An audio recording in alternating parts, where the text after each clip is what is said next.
now step right up, ladies and gentlemen. Portal Gaming Podcast, episode number 169, Casual Gaming, is coming at you now. Howdy, everybody. Portal Gaming Podcast is a product of a store called The Portal, which is located in Manchester, Connecticut. For more information, you can log on to www.theportalct.com. You can check us out on Facebook, The Portal, and on Twitter at Portal Gaming 60. That's where you'll find me, your host of this episode, the Brandt. Portal Game Podcast, a proud member of the Dice Tower Network. For more amazing podcasts, you can go to www.dicetowernetwork.com. Howdy, everybody. It's great to see you for this episode. I think I said 169. It's 168. Sorry. I checked it, and then I got the number wrong. And I am joined by a friend that I have made recently, Dale from the channel Dale the Casual Gamer. So in honor of Dale, I've named this episode Casual Gaming. How are you, Dale? Doing good. Thanks for having me on here. It's nice to see someone else, and hopefully one day we get out of this Zoom thing. I know, yeah, really. I am hoping to go to Gen Con later this year. I mean, we'll see how things ebb and flow. I'm not making it a must, but within reasonable rates. So that'll be I was hoping to until COVID came through. So I'm hoping next year I'll catch you there. There you go. Awesome. Dale, tell everybody about your channel, what you do, YouTube, all that kind of stuff, and kind of what kind of games you like to play. Oh, sure. Like I said, Dale the Casual Gamer, and I just picked that name because I play just about any game. I love deck building type games, miniatures on the board, just rolling dice, having fun, sitting around with friends. Don't get too competitive. I'm not an expert at any, but I definitely have a few games that I play around with. So the channel just highlights games that I enjoy. I try to show people how to play, do a play session, and let them see if that's a game they like or get the basics down at least. Nice. Yeah. So a lot like you're doing in your store. Yeah, exactly. Yep. Yeah, try and do that. So Dale has been doing a lot of Marvel Champions playthroughs, which I guess is how I caught your channel, and I don't even know. And then I guess we did the Marvel Champions episode a little while ago, and you were with us for that. Yep. So I wanted to have you come back, and we'll talk some non-Marvel Champions games. But one thing I really like... Marvel Legendary. Oh, yeah. Yeah. Marvel United. Marvel Splendor. Marvel United. No. Have you played Marvel Villainous? Yes. I wasn't a fan of the original Villainous. Oh, gotcha. But I bought Marvel anyway, hoping it didn't change yeah. my thought on that game. Nice. What I really like about Dale's channel, so he gets a camera. You said it's like right on your forehead, right? Pretty much, yes.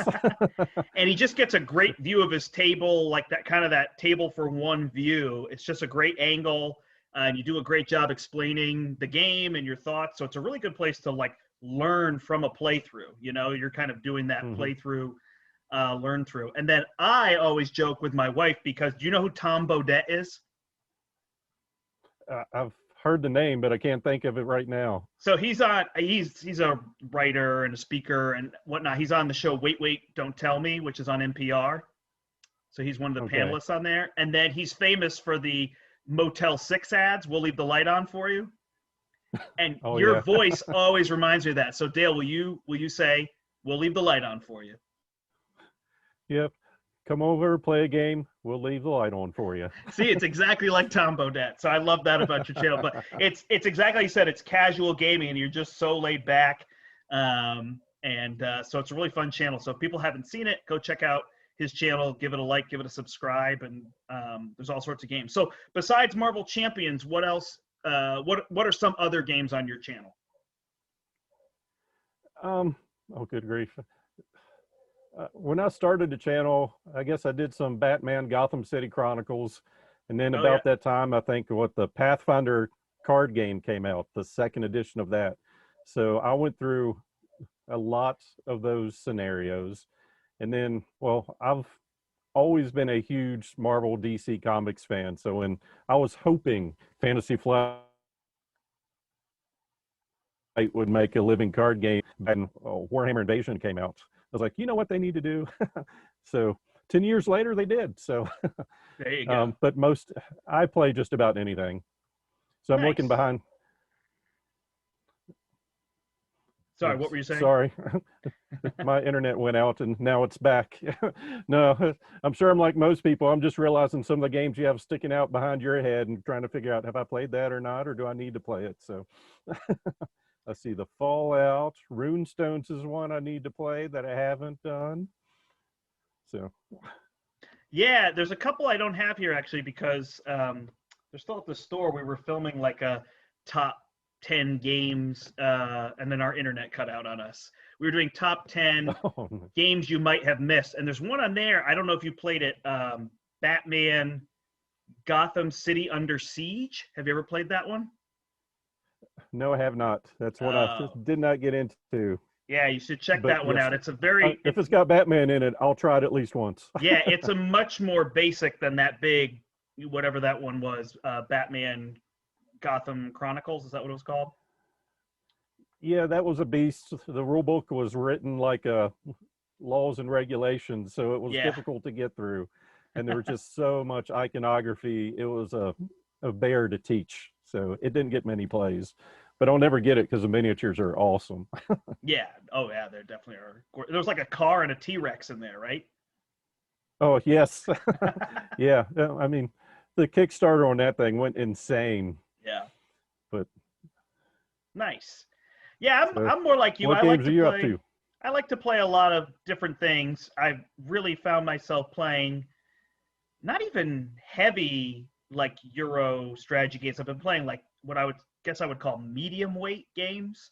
That's probably like where my wife and I have been. She tends to like heavier games, but medium games have kind of fit into that evening play, you know, or, you know, we have 2 daughters. So it's like, you don't necessarily want to sit down on a Saturday and play a game for 3.5 hours while they're running around. So playing something in 60 to 90 minutes and kind of letting them do stuff works out a little bit better. So that, and then I've just been playing with Larry, 2-player, whatever it is, co-ops, 2-player duel games. So many of the things we've been streaming, but our store's getting ready to open to the public for play. Awesome. And the internet has been finicky in the back, so we're kind of shutting down streaming for a little while, possibly then moving into the office that's there and bringing that back. But meanwhile, we're going to try to record some plays because we can kind of set up the streaming stuff, record, and then take it down. So we're only, you know, in the way for a couple hours on a certain day. But right now, you know, everything's strewn about and we're looking to open June 1st. So we've got 3 weeks to kind of clean everything up. So I think we're just going to kind of put some of the streaming on pause and do a lot more recording for the time being. But I am excited. We're going to start Galaxy's Most Wanted campaign, and we're going to play with the 4 Guardians because we're going to get Steve Kimmel to play with us and Brian, who's on the Marvel Champions Playtime. We're going to try to do the standard campaign with all 4 of those heroes and see how it goes. So that's our plan. That should be interesting, getting all 4 aspects in there. Yeah, exactly. So we'll see how that goes in terms of all that. So what's what would you say are your, maybe you've already mentioned them, but what would you say would be like your top 3 games or 3 of your like favorites? Well, Marvel Legendary, DC the deck building game, and probably Shadows of Brimstone. I love my deck building games, and Shadows is just one of those tabletop. It feels like an RPG. It's a dungeon crawl, but the way you level up is pretty amazing in that. And also, you get corrupted in that game. Sometimes it's good. You grow a 3rd arm. You can hold another sword or something. But sometimes you just get a tentacle tail that has someone else's head on it and just nags all the time. So it's it's chaotic and just tons of fun. So one of my favorite deck builders is Tyrants of the Underdark. I think it's directly behind me. Yes. Do you have that one? I've played it, yes. The area control is where it failed in my play group, but the mechanics in that was just, the deck building was so strong, and the way they dealt that into exploring in the caves, and the way I forget what they called them, your people moved around in a cave. I thought that was just amazing the way that worked. I've heard they're coming out with a 2nd edition that comes with the expansion already in it, which I plan to jump on again. I buy games twice a lot. Yeah. No, I really liked it. I like when you talk about the deck building, and I'm not a fan of area control or area majority, but in that game, there were a lot of places, and they weren't all like critical. They were just good. So it felt like the game wasn't about the board control. It was just that was a bonus to your deck building. So I think I really enjoyed that. But what it has in that game, which I absolutely love, is like deck thinning to go along with deck building. Yes.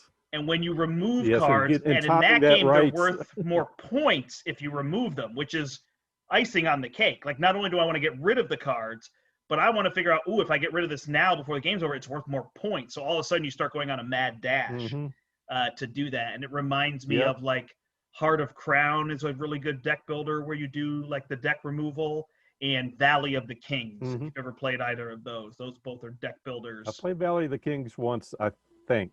Yeah. But the other one I hadn't. But yeah, I was like you too. You always like deck building games where you can thin your decks to get rid of your starters. Yeah. But in that game there, it's kind of like, ooh, I got this awesome dragon. And it's like, but when can I dare get rid of it? Yeah, because they're really good worth cards. Like 4 victory points in your deck. Yeah. So nice. Yeah. Awesome. Well, I brought you here to talk about games because people want to hear about games. So let's review some games. You got a game you want to talk about? Sure. I think I spoke to you previously about this one. One of my favorite designers is Corey Kineska. So when the initiative came out, I didn't care what it was about. I just knew who the designer was. That's one of your games, Steve? It's perfect. Awesome. We can both talk about it. Yes. I mean, when he came to Fantasy Flight Games, it was just amazing. Of course, Battlestar Galactica, I should have mentioned that. That's one of my favorite games of all time. I'll never get rid of that game. I can just look at the box and smile just because of all the memories. But, I mean, he's done the Star Wars games. Yeah, I see it there on your shelf, too. It's right there for me. For people listening on the podcast, remember you can go to our YouTube channel, step into the portal, and you can see Dale and I being ridiculous, attempting to point at games that are actually 8 or 10 feet away from us. So, yeah, and I've been to Gen Con once, and this was over a decade ago. And I got to sit down with him and learn a game with him. I think it was Eldritch Horror or something like that. And he was just amazing to talk to. So, I mean, he's been the top of my list. So when I found, well, he left and went to Asmodee, and then they've kind of created this new game company for him. I forget what it's called, Unexpected Games. Yep. And this is their only title at the moment, The Initiative. So it's nothing like he's ever done before. I'll say that. It's got no IP behind it. Basically, the story is, I think you're in 1994 or something. You're a bunch of kids, go to a yard sale, pick up a game, and you're trying to be spies. So, and you go around, you populate the board with a bunch of manila folders. You're supposed to find clues, and it reminds me of, see if I can pull out this piece here. It reminds me of Vanna White. If you've ever watched The Wheel of Fortune. Totally. Yeah, because you're putting your card behind here, and you have to find clues, and you flip them up, and you find the secret code. So I've only played with my group. I think it was one of those games you sit down, you're going to play it 2 or 3 times, I felt like. And each course, the first 2 are just super easy. But after that, you start having to strategize a little bit, where you're going, use your special powers. So, I mean, the way I usually I actually don't review games on my channel. I'm more of a, this is how you play it. You decide if you like it. So, I mean, for me, when I'm looking at games, I'm like, are the components, because that's what draws me in. I'm simple-minded. It has to be pretty and shiny before I'm going to pick it up. So, I mean, the components in this game are top-notch. I don't know if you notice, I mean, the punch-outs are like twice as thick as the normal punch-outs, and the board's thick as can be. The cards are good quality. So I can't speak enough about that. The components are awesome. I think the only thing that it's risky on this game is it's a one. Once you play through it once, I can't see you playing through it a second time unless maybe you're a school teacher and you're playing it along with your children or kids or children, and you're not exactly solving the clues. You're just doing the motions. So the replayability might not be there, but for the price of a game and the amount of fun I'm getting through it, I think it's going to be fun once we finish the campaign. I think it's got like 10 chapters in it or something. Yeah. I'll let you speak on it since it's on your list now and see where are similar and are different. Yeah, no. Yeah, the whole like value one play, like if the play's good, or like you said, it's, I don't know what it is, 10, 14 chapters, something like that. If I played the game 14 times, I might be more than the number of times I've played Battlestar Galactica in my life, and it's sitting there on my shelf. So Yep. in terms of that, it's good. The puzzles aren't extremely complex, which in some level would make me think like, well, you're right. The first ones were definitely not. In fact, my wife guessed the first puzzle before we even started the game. Oh, goodness. I want to be on her team Yeah, whenever she's we very visit, good. just saying. Yeah, they're not extremely complex, but it's like you said, it's that board moving around trying to collect the pieces. It's really like more of a timer, right? You're trying to sense, okay, when do we need to make a guess, which has that Wheel of Fortune, like, okay, I know the puzzle, but I either want to try to rack up more money, or I've got to make sure I don't make any mistakes and it doesn't come back around to me till somebody else guesses. Although this game is cooperative. I'm referencing Wheel of Fortune in that sense. So we found that, yeah, there was like more strategy in trying to find those puzzles and things. Now I'm playing with my wife and daughter. So part of me makes me think with that level of difficulty that it's a little bit more aimed at families, but the story's really good. And there's a lot of like cryptic unlocks and secrets and options, trying not to spoil anything, obviously, that, make me like, this would be a really fun game to have at like a cabin for a weekend with a game group, right? Yep. Or non-gamers. I think they'd get into it pretty quick too. Yeah. So you've been playing it with a group though of adults? yep. My typical game group. Before COVID, there were 6 of us, and 3 of those people I've probably been gaming with. It's coming up on 20 years now.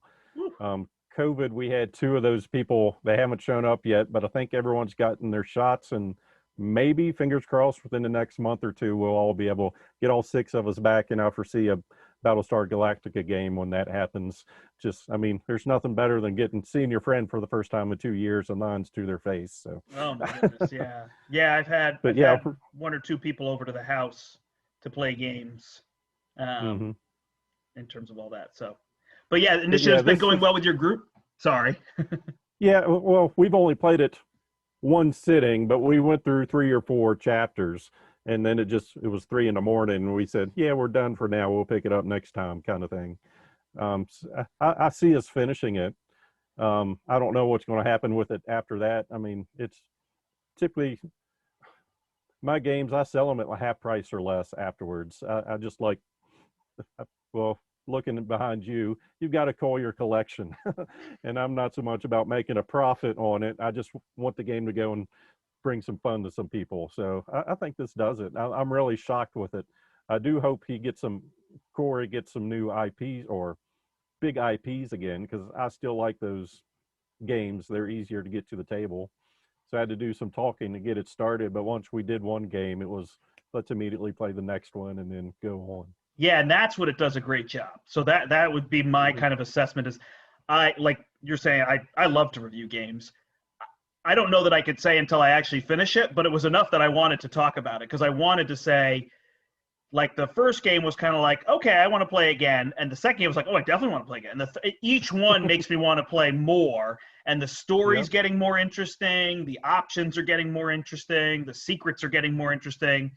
So it's building, and that's a good feeling, as opposed to a game where it kind of starts really good, and then you feel like, I don't know, I think more of a TV show where, like, the first episode I loved, and then the second episode is like, well, this is nothing like the first. And then the third is like, what are we doing? And the fourth is like, we're not even referencing them. And by 5 episodes, I'm like, I can't do this. And somebody's like, you got to wait till season 5. And I'm like, no, I'm done. I'm out. I can't do it. Yes. But this one doesn't have that. It's season building. 2. Yeah, it's building every time. So I've really been enjoying it too. I'm excited to finish it. And whatnot. And I'm not sure how much of it will get destroyed. So far, really none. So it should be able to be put back together and given to people without much difficulty. But I don't know, what will happen in terms of that. So it'll be interesting. I feel like I saw something in one of their advertisements that it was a non-destructible legacy type game or something like that. Cool. So they gave people that heads up on it. I do know the first time I played Aeon's in Legendary Edition, It said destroy this card.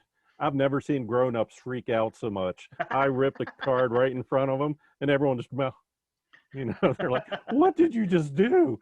And I was like, yep, this one we don't need either. So Nice. but yeah, this game doesn't have it. Yeah, I talked to Rob Davio, kind of the originator of, that whole legacy thing with Risk Legacy and Pandemic and some of those. He's actually very local to us because he's right over the border in Massachusetts. So he's played at the store. In fact, I'm hoping to get to play some Dark Tower and maybe stream it on our channel because that's their next game coming out with Restoration. So, but he was saying how, like, he wanted the ripping of the cards and throwing things away so that you knew it was permanent, but that's not really, like, he's not trying to make people freak out. It's not a must if, if it just goes against your thing, he's okay with people not doing it. He just thought it was a good way of saying, all right, this is what we're doing. When he designed Risk Legacy, it was like, well, he wasn't sure, how much more he's going to be working at Hasbro or whatever, so he just came up with some, like, 10 crazy ideas, and this was one that he pitched, and they were like, do it. So he's like, you're just going to take a black marker to the board. You're going to rip pieces. You're going to tear open. And they were like, awesome, let's do it. And it was obviously a super popular idea. So it worked. It worked out well in terms of all that. I remember when that game came out, I used to demo games at a comic board game shop. And that was one of the games that came out. And it was just crazy to people. Like, you're going to write on that? But it was a popular game at that time, the Risk Legacy. So yeah, for sure. So, all right, I got a game here. I stole one of yours. Yeah, since I stole one of yours, what do you have here? So I tried to pick some adventure-like games. So this is Valor and Villainy, and this is from Skybound and Druid City Games. Oh, no, this one isn't Druid City. Sorry, this is just Skybound. I always think of Druid City, which is James Hudson, and he's part of Skybound now. And it's designed by James Van Nierkerk. So this is a one versus many game, and those feel like they're a little passé these days. Like people want the full co-op, or they want, something different teams. But this one's pretty interesting. So I don't have the full Kickstarter edition. I tend to get a lot more things retail. And this came in. So the full edition has miniatures for all the characters, and I think it has some extra options in terms of that. But basically, this is like a 6-round game where the heroes are trying to go around, and you're trying to take these heroes and you're trying to travel around the land, and the land is like tiles. So you kind of randomly place tiles. You're trying to find shrines, and I believe the king is dead, and his evil assistant Mordak has taken over, and he's raising skeletons and all sorts of people to try to take over the land. So the heroes are trying to find the shrines to weaken Mordak and take him out so he can't take over the land from the king. So that's kind of what's happening, and it's played in rounds. Like the heroes get to take all their actions, and then Mordak gets a turn, and they're slightly asymmetric, although there's similarities.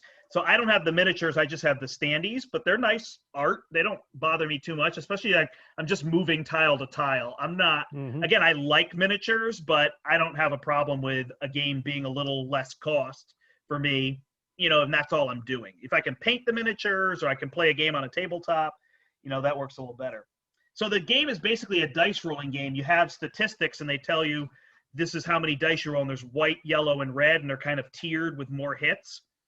What's kind of neat is if you want to fire an arrow, you just say, I'm going to fire an arrow. You roll your dice, and then you see how much damage you're going to do, and then you pick your target. So it's one of those ones like the randomness. Oh, okay, I'll kill this weaker goblin because I rolled poorly, or, oh, I rolled really well. Let me take out that, skeleton knight or whatever in terms of that. It also has a neat mechanism where if you don't want to spend hits, you can take 2 hits and you can bank a hit for future. So you get a little token that you can spend later to add afterward. So it's that good, like mixing in, taking the luck factor out and making it a little more strategic for you. Thematically, it's a little weird. I, swung my sword so hard that it hit somebody the next day. Yep. Thematically, it's not there, but it's good for dice mitigation. Yeah, exactly. So, a lot of things are run by cards. You have options for spells. Some characters are ranged and melee only. Others have spells, and you draw from a spell deck, and you can play cards. It's not quite full like family weight, but like the spells are trying to be in pretty simple.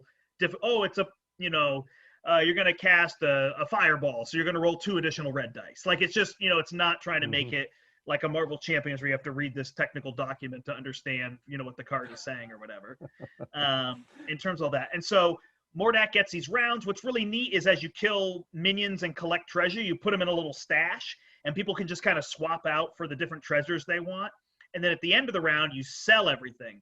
So the enemies that you killed and the stuff you're not, going to use, you sell it, and it gives you experience points, and that's how you level up. And you can gain like additional actions for a round, and you can gain more cards, and you can upgrade the dice. So like for an experience point, you can change a white die into a yellow die, and you kind of pick your path. So I would say it's really fun. We played only 2 players, so definitely the more the merrier in this game. I think it plays up to 6, or you can be 5 versus 1. I think that's where it's really going to be fun, because Mordak just gets more powerful with more heroes. And also, there's only, in this box, there's only 1 villain. So there's like 8 heroes, but only 1 villain. And I feel like one other villain probably would have been a lot better, just to feel like, I could play Mordak, or I could play Gordak, his, brother that doesn't cast spells or whatever. But again, being more of a Kickstarter-focused game, I imagine had I had the full Kickstarter pledge, there's probably 2 more villains in there, 8 more heroes, miniatures, all that stuff. And I did see that, I think it's in June. It might be July. They are putting up like a sequel, expansion, more levels, more tiles. So that's something to be on the lookout. But I was pleasantly surprised. It played in a good time frame. It says 25 minutes per player, and we were right there, about 45 minutes for 2 players. The rules were not overwrought, which is such a welcome thing in an adventure game with characters and asymmetric powers. Excuse me, to not be sitting there like with a rules document just in front of you, combing over every ability. They give you a little card that explains all the abilities on the minions and the heroes, referenced in 6-7 words. I really enjoyed it. I think it's something to check out. Valor and Villainy from Skybound Games. Yes, sounds good. I assume the components are awesome just from Druid City and Skybound. Oh yeah, they usually go top notch. It's gorgeous, and I can only imagine the minis. I've seen the minis for the new Kickstarter. I haven't seen the minis for this one, but there's some pretty big, chunky ones. In that very cartoony style. That's probably a lot of fun to paint, similar to the Marvel United chibis. Yep. So I'll go into my next one. Basically, I pulled out the last 3 games I purchased. I did get a Kickstarter, so if we run out of time, I'll pull that out, but I haven't played it yet. So next on my list is Red Rising from Stonemaier Games. Did you read the books? I did not. Me either. So I really need Netflix to step it up and get this out so it can make more sense to me. But yes, I mean, just with Stonemaier, even though I didn't know the books, I was like, I'm getting a game. He knocks his games out of the park, and while they're typically not my style of games, I usually end up liking them anyway. I'm trying to think of, like Scythe. That's a big resource management game, even though it looks like a war game map, but I still like the game with the resources. So not knowing how the books went, I mean, it's a point salad game, which typically I'm not one of those types of players, but just the interactions with your cards. So you get a big stack of cards in this, and the components, I do have the collector's edition. The components on this are awesome. So they've got the different factions of the people. I guess they're settling Mars, or they have settled Mars. And you've got different factions kind of fighting throughout. So they've got those separated out, and the gold faction figures that's actually embroidered with gold around the edge of the card. Yeah. So there's 4 places you can play your card. So it's one of those things, you put your card down, do its ability, then you pick up a card from somewhere else to put in your hand, and then you get ability from the location you picked it up from. And all those cards interacted, there's probably 200-300 cards in here, and they're all unique, and they get you extra points at the end of the game depending on who you can pair them with. So I've only played this twice, once solo, which I lost miserably, but I thought I did well. Then I did a multiplayer game, which went pretty well. Explaining it out, kind of helped. I wish someone was there to teach me, but I'm just one of those people. I get a game, I sit it down, press the record button, and start playing it. Because the rules in this thing are simple. So I didn't mention that on the last rule book. Thought the initiative, the rules were there. You just had to look in two different places for it, but it was just so simple, it was easy to do. And this, they get the rules down to they give you player reference cards, and pretty much all the rules you need to know are there. It's so simple, but yet there's so much strategy in how, well, I started this game with these 7 cards. There's cards down on the table. Like, put this one down. I mean, you're trying to combo the cards off of everything. That's basically what it comes to. Right. And so you're scoring cards in your hand. You've got a plane track. I forget what it's called now. And there's 2 other places you can score points, and you're playing with helium. So there's about 3 or 4 different running in circles, 3 or 4 different areas where you're picking up points. And at the end of the game, you're just looking for the most points. But the presentation and how they get it done, it's kind of a brain burner, because you're sitting there with your 6 cards trying to go, well, I want a certain card for this, but is that going to show up, kind of thing. So it is something I want to get back to the table some more, but I would like to know more of the history behind the book, so I might have to get the abridged version.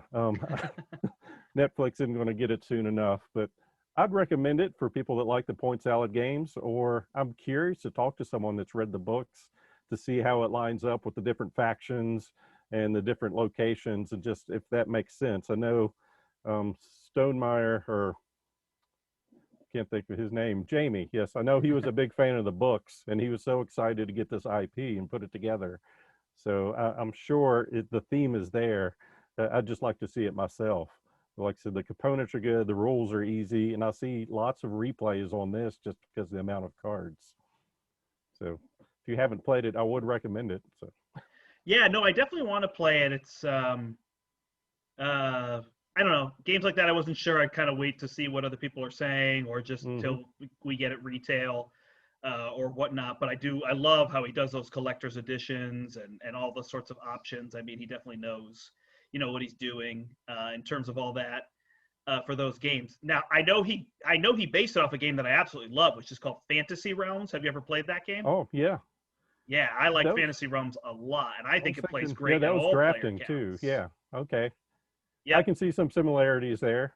Yeah, it's that grab cards, try to have combos. In terms of all that, Fantasy Realms is a pretty quick filler. I mean, regardless of player count, I think it's 10 or 20 minutes. Like, I feel like 2 players, like 10 minutes, because you're playing a card and drawing a card, or basically you're drawing a card and then discarding a card. And when there's 12 in the center of the table, I think the game's over. So, whatever number of turns that ends up being, but people can take from the center. So I definitely want to give it a play. So it's good to hear that it's positive, and the solo was pretty fun too. It uses, is it Atoma or Atama? Either way, it's got that, and it's basically the solo AI gets 2 turns, so it's putting more cards out there, but it scores like crazy. I thought I was going to get beat a lot more than what I did. I was like, wait, this thing gets 6 points for every card? I was like, I can't compete with that. So I felt like I needed the game over with. But yeah, it was easier to figure out than the Atoma for Scythe. That thing took me forever to figure out. Yeah, that one was, and it's weird because they like teleport. Like, oh, this piece teleports to the center of the board, and it felt like, wait, I can't teleport. Why are they teleporting? Yes. But as you played the Atoma on the side, it made more sense what it was doing. Like, you understood what it was trying to do, even though it was breaking rules, and it made more sense. But that was pretty early on with Atoma, like that whole system. I can't remember all those guys' names, but that do all that. And now we're so used to that system of where they're trying to create an AI that plays more like a player as opposed to just saying beat this score, Yep. Which is nice. All right, I got one more here for you. This one's slightly older. I think it might be 2017, maybe 2018. Have you ever played Dungeon Alliance? It's on I want someone else to buy it so I can play it list. All right, well, when can you be here? 4 hours? Little further, my friend. Dang it. Are you DC side or are you other side of Virginia? I'm on the other side, so it probably takes me 2.5 hours to get to DC. Okay. Yeah, so you're looking at probably 8 to get to me, because I think I'm 5.5, 6 to DC. So Okay. that's what All we're right. looking at. I'll have to But convince my wife we need to go to Connecticut sometime. oh, definitely. Well, there's some great places, honestly. Like New England's got a lot of cool spots, and everything's so close that always Mhm. like amazes people. Like, New Haven has Yale, and then you can drive over to Mystic, and it's like 45 minutes, maybe an hour, just to drive across there and go over to Mystic that has like the seaport and kind of one of the original, sea towns and all that kind of stuff. So, Yep. So anyway, I'm your not here wife, to sell you on that. I'll be up. No. So anyway, Dungeon Alliance is from Andrew Parks, who's made a lot of great games with Quixotic Games, which is his company. Also, Stronghold produced a whole bunch. Core Worlds is a great Okay. deck builder if you haven't played it. That I think he's relaunching now because I think Stronghold gave him back the rights. So yeah, Andrew had sent this to me. I think I actually did review this when he sent it to me, but I'm going to review it again because I just played it recently, and it very much seems up your alley. It is a Mhm. deck builder dungeon crawl. And Yep, I should it's have it. much more on the deck builder, like card play, than Gloomhaven, which I know ended up being a bit of a pass for you. It is a little overwrought. That would be its biggest thing I would say. Is there's a lot of elements, but once you kind of get around or play, it gets a lot smoother. So the interesting part is every player has 4 heroes that they're going to send into the dungeon. And the other thing this game does well, which I'm normally not a fan of, is the competitive is as good as the cooperative, which is as good as the solo. It is a game where straight across the board, all 3 versions play great. They feel very similar to each other, which is well done. The biggest difference is in competitive, you're trying to score points, of course. Mm-hmm. And in co-op and solo, you're trying to complete quests. So that's where they change it. But the nice part is points tend to be experience points anyway. And by gaining experience points, you can draft new cards, which makes sense to add to your deck. So when you're trying to earn points in the regular game, you're leveling up. When you're trying to earn points in the co-op and solo game, you want them to level up to help you complete your quests. Mm-hmm. And then you change the difficulty because you have 3 quests, and you can just decide, do I want to complete 1, 2, or 3? Or that's kind of your success rate. And it's hard to complete all 3. I will tell you that. 2 isn't so bad, but 3 is very tough. And they also added in the 3rd quest can be like a mega boss in the dungeon. So the mega boss starts running around, you have to kill them. And they do a great job with it. So anyway, in a round, they call them cycles. You play 4 cycles, and each of your heroes will act once. And so you can play cards for your heroes. So you're kind of drawing. You have a deck. It starts with 12 cards, and you have a 6-card hand. Each hero has 3 cards in the deck that pertains to them. And then there's like a row of more generic cards that can be used by certain heroes, whether it be by their race or their class or whatever. And you're playing these cards. You've got movement value. The combat is what's the word for combat when you don't roll dice? I can't think of the word all of a sudden. It's definitive or whatever. Okay. Like I do 3 damage, you have 2 armor, I do 1 damage to you, kind of thing. So it's that kind of thing, and I can't think of the word. So you're playing these cards, but what's really neat is sometimes you'll have a hand, and it's like, oh, I can't play these for my character, but you can take any 2 cards, and it's like a burst of strength, and you get like +1 speed, +1 damage. You can heal 1. And I think it allows you to play like there's types of cards. So you'll have like weapons, maneuvers, attacks. You can only play 1 card of each type. But if you do this burst of strength, you can play a second of a type from your hand. And then at the end of every hero's turn, you get to draft cards from the center. And those cards go directly into your, oh, sorry. No, do they go to your discard pile?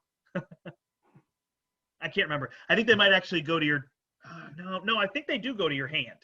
Which is interesting. So then you're adding those cards and drawing more. And every time you draft a card, you increase your hand size, as well as like what you can discard at the end of a round. So it's not culling like we were talking about in other games, but it's got a really cool like, oh, I can't use these 3 cards, so I will discard them so I can see more cards, which again, to me, feels like Marvel Champions where, oh, I'll just spend these as resources so I can get better cards in my hand, right? Yep. It's very clever. It's very thinky, but as that round or cycle goes on, it actually gets easier because you have less choices. Oh, I already went with these two heroes, so I only have these two heroes. What was I thinking with them, etc. Those kind of things. But yeah, I just played this solo, and it's just great. And that build of 4 rounds, where like round 1, you feel like, okay, I'm a hero, but I'm a little weak. Round 2, ooh, I got this shiny new sword. Round 3, oh man, I've got the armor, I've got this huge attack. And round 4, you're just like, bring on the mega boss. I'm taking him down. And that's just an amazing feeling. So it's really good. I would suggest playing it like with 2 people to learn it, because with 4 players, it's going to start to get into that like 4-hour range if you don't know the game. So the first plays, I think, should be 1 or 2 players. And then once you know the rules, I think it'll be pretty easy to get people through it in terms of that. But yeah, I really enjoyed it. And that I had played and reviewed it, I don't know, it must have been a year ago. But I just wanted to bring it back up because that play I did recently just really, I was like, wow, this is fun to the extent like I got to go take this around and play it with people. So, and when I knew you were going to be on the show, I was like, ooh, dungeon crawl deck builder. That sounds like something Dale would enjoy. Yes, it does. Yes. Next on me. So I was walking around Target and something caught my eye there. A Games Workshop game was in Target for half price. So I picked up Space Marines Adventures Labyrinth of the Necrons. So it's 1 to 4 players, co-op play. I was like, sure, at least I know I'm getting 5 good minis. And let me see if I can dig those out real quick. GW, their minis are unbelievable. Yes, they are. So I'll bring these up to the screen here. So if you're watching a podcast, just imagine the best paint jobs you've ever seen. Oh, are these your paint jobs? Yes. Nice. And then if you're actually watching the video, you might want to get your eyes checked because these are no, just kidding. They're pretty good though. The colors are very clear. Yeah, I mean they come unpainted, but they are definitely all different colors. I mean, you've got red Space Marine, blue, yellow, green, and a gray. So they come in good. I mean, the card quality on this is awesome, but it's a quick dungeon feel. And even though it says 1 to 4 players, I reckon it's probably best solo or 2 players because it doesn't matter how many people are doing it. Each person takes a Space Marine. But I think in a 4-player game, if everyone just has one, there are cards that says, "Hey, this guy skips his turn." Oh, gotcha. So it's not so bad if you're playing solo or 2 people, but if it's like, ooh, my first turn I couldn't do anything because I didn't have enough movement actions. Second turn just got skipped. I can see that not being a fun playthrough. But basically it's 3 levels of a dungeon. You're trying to work your way through, so you can play it standalone and start wherever you want. There's a campaign, so when you start level 1, you take the damage on with you, and if someone dies, hey, they're not coming back for level 2 or 3. Whoa. I played through it my first time here, and I don't want to say it was easy, but the way the Necrons come out, they kind of spawn at different points. And so you're trying to get an objective, go do your objectives, and once you do that, your exit route opens up automatically. So you're trying to get in, do this one thing, and then get out alive. But meanwhile, all the monsters are spawning in, and they don't do anything. They just spawn in a point. But if they spawn in that point again, they go in all directions. So if that one point has 3 doors going away from it, instead of 1 Necron coming in, 3 more come in. So if you can't control the situation, next thing you know, your board is full. And in this game, if you take 2 hits, you're dead. So kind of thing. So it's kind of a rush, push your luck. It's strictly dice. I mean, there's some strategy and, well, do I want to move? Do I want to shoot? I really shouldn't stand in this spot because it's going to expand and I'll take damage. They've got a whole lot of unique weapons that you can get assigned with that do special things. I enjoy it. I think it's just a strictly, hey, I've got minis on the board. It's a dungeon crawl. I'm rolling 1 die to beat a number, to beat the monsters. So the cheap monsters, you need a 3 or better. The next stage of monster, 4 or better, 5 or better. And then for the big boss, you need to roll a 6 to do a damage to it. So I enjoyed it for what it was. I mean, for $20 and the miniatures, I mean, for 5 Games Workshop minis for $20. Yeah, it's not bad. Usually they're $20 for half a mini. So right. I enjoyed it. Like I said, I think this game is about 2 or 3 years old at this point. and originally it might have been just a Target exclusive. Mm. So, I mean, it was fun to get into, and I don't mind painting 5 miniatures, but when I buy like when my next CMON Kickstarter gets here, I can't paint 300 minis. So it was nice to, Which sit down one and is just, that? Is that United?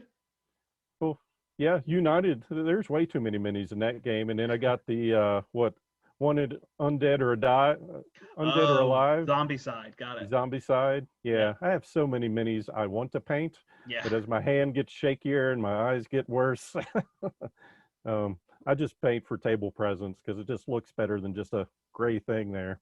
Right. So, but I'd recommend this game for it's to me, it's a table filler kind of thing. It's kind of like, oh, so-and-so's running an hour late. Well, we can do this and pop out a dungeon level once or twice in a game session. Is it single die rolls for hits, or is it like buckets of dice rolls? It's just one die roll. So yeah, it's not like the 40K or fantasy where you've got, ooh, I'm rolling 15 dice and all right, I'm going to take all the 3s and higher of that and then roll them again to see if I actually damage you. Yeah, it's not like that. I remember the first time I played Warhammer like that, it was like, oh my God, I need so many dice. It's like, what am I We need going a to do with table that? just for the dice rolls. Yes. I love Yeah. that. And I played goblins, orcs and goblins. So it was really extreme. Like I had those night goblins, I think they were called. And I had a brick for like the fantasy one. So, I had this brick of like, I don't know, it was like 120 of them or something. Oh my So they'd go into combat and it was just like, all right, I get 60 rolls or whatever it was, because there was only so many ranks that could attack or something. And people were like, what do you hit on? I was like, oh, I hit on a 6. But I get to roll 60 dice, so who cares? Stand back. Yeah. It was so fun. I loved that. Well, Axis and Allies was the other. That was kind of my entry point to strategic gaming. When I was a kid in the 80s, and my brother is older than me, and his friends needed a 5th. So I got to go and play the motherland, Russia. And nice. And it was like, just buy infantry and put them here and roll dice. And I was just amazed the first time they gave me 15 dice and said, roll these in the box lid. And I was like, this is amazing. This is the greatest thing I've ever done in my life. I just could roll 15 dice for ones. Because the infantry only hit on 1s in that game, but I loved it. So that was, oh man, so many good memories with that game. So lots of fun. Yep. I am out of games. Well, that's no fun. Well, my other Kickstarter, someone talked me into this. I've played the role-playing game, but Vampire the Masquerade. I love vampire movies. Okay. So when someone's like, hey, I'm getting, it's an expandable card game, since they can't sell a card game. But you see where they're going with this. So different factions of vampires. I played it yet. I started reading the rules and then found out the other person in my group that bought this game played it last week with one of the play testers. So I'm going to use him to teach me how to play it. Yeah. So I'm excited about that. We'll see how it goes. I don't think it's not going to be as popular as Marvel Champions for me, but don't tell him that. But that's the last Kickstarter I've received. Nice. So. Yeah, I've got some more things I'll cover as episodes. I've actually been playing a bunch lately of different styles, but that's that for now. So I think we'll wrap it up there, Dale. Thanks so much for being on the episode. This was great. Thanks for having me. Always good to see what new games you've got going. Just Marvel Champions. Yeah. So. Well, I think I passed off Warp's Edge to you, and you enjoyed that one a lot, right? Oh, yes. I love that game.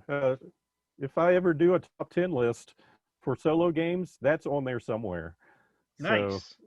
So as far as bag building and just, I mean, you're not chucking dice, you're bag building and just randomly getting things out. That was a lot of fun. So thanks for leading me that direction. Yeah, and the variety in the box is great. Just all the different stuff you can work with is really good in that game. So I enjoyed that a lot. And yeah, it's neat in terms of that. Awesome. Well, tell people again one more time where they can find you, and then we will wrap up the episode. Yes, they can find me in the land of YouTube under Dale the Casual Gamer. Awesome. All right. Thanks, everybody, so much for listening to this episode 168, Casual Gaming. I am your host, the Brandt, and thank you so much for joining me, Dale, the casual gamer. Until next time, everybody, I hope you step into the portal. Bye, everybody. Thanks so much.